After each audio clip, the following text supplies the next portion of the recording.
السلام عليكم، ازيكم يا شباب؟ اخباركم ايه؟ معاكم مازن. في الفيديو ده احنا هنبدأ نتعلم حاجة اسمها التراكنج. التراكنج دي من اهم الحاجات اللي موجودة وبتبقى مهمة جدا جدا في الانيميشن. هنشوف هنعملها مع بعض ازاي. اول حاجة هنعملها في الفيديو ده ان احنا هنخش مبدئيا على الفريم. نعمل كده select على فريم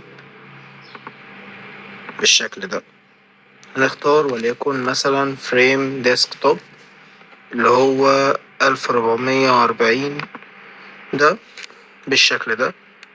هنيجي هنا على ديزاين، نيجي هنا هنعدل لونه وليكن نخليه باللون الأسود. طبعا أنا كنت عامل الهيدر ده كنت عامله قبل كده فمش مشكلة. أهو هنخليه هنا، نعليه فوق شوية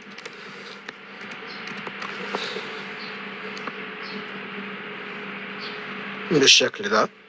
بعد كده هنيجي هنا عند كلمة تكست ونكتب مثلا ديزاين، وليكن بالعربي خليها بالانجلش ديزاين بالشكل ده. نكتب مثلا كده، ناخد الكلمة دي كده ونبدأ نضغط عليها ضغطتين ونيجي نزود مثلا كده مثلا، بس كده أظن إن هو كتير، فاحنا ممكن ناخد الكلمة بس كده بالشكل ده. احنا كده خليناها في نص الفريم بالظبط. التراكة اللي جاية هي اللي هنعمل بيها التراكنج. هنيجي هنا نعمل او دايرة ونيجي هنا بالشيفت بالظبط كده. هنيجي وندوس عليها تاني عشان باظت معانا قبل كده، معلش. بالظبط كده.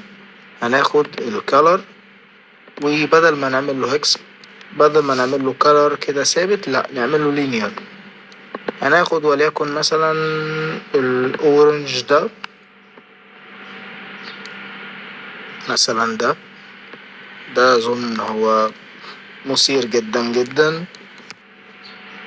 وناخد الرمادي نلونه باللون الغريب ده بالشكل ده كده.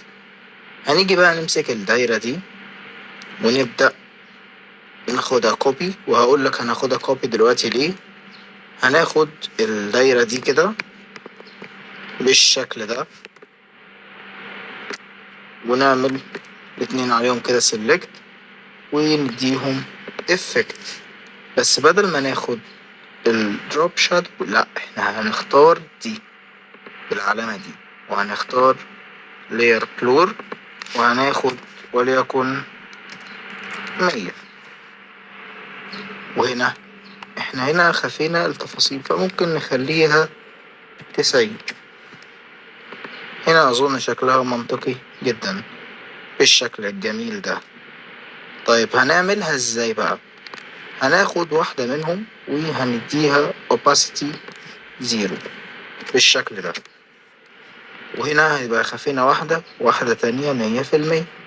هناخد دي ونعملها create a component بالشكل ده. وناخد دي نعمل لها create component بالشكل ده. وناخد الاتنين كده ونعملهم campaign to variant.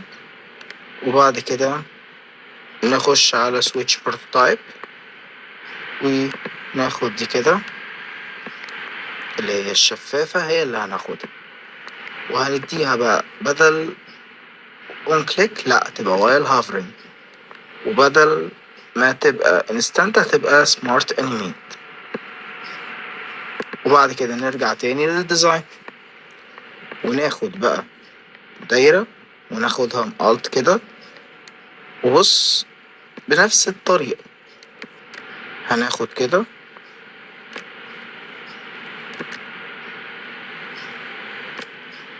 كده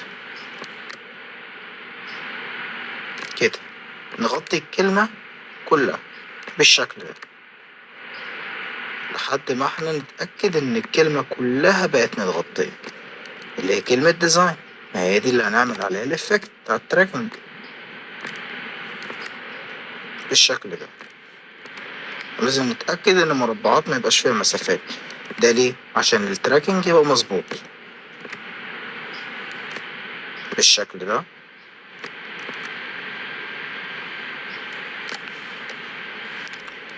ونبدأ هنا برضو نرجع تاني البروتوتايب ونعمل لها اهو اللي هي فلو،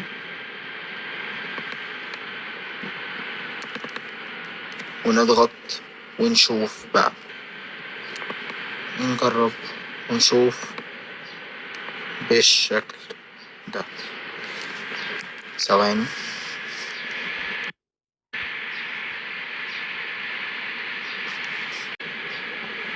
لو عجبكم الفيديو ما تنسوش يا شباب تعملوا لنا لايك وسبسكرايب، وتعملوا لنا يا جماعة شير للفيديو ده عشان أكبر عدد ممكن من الناس يستفيدوا بالفيديو ده.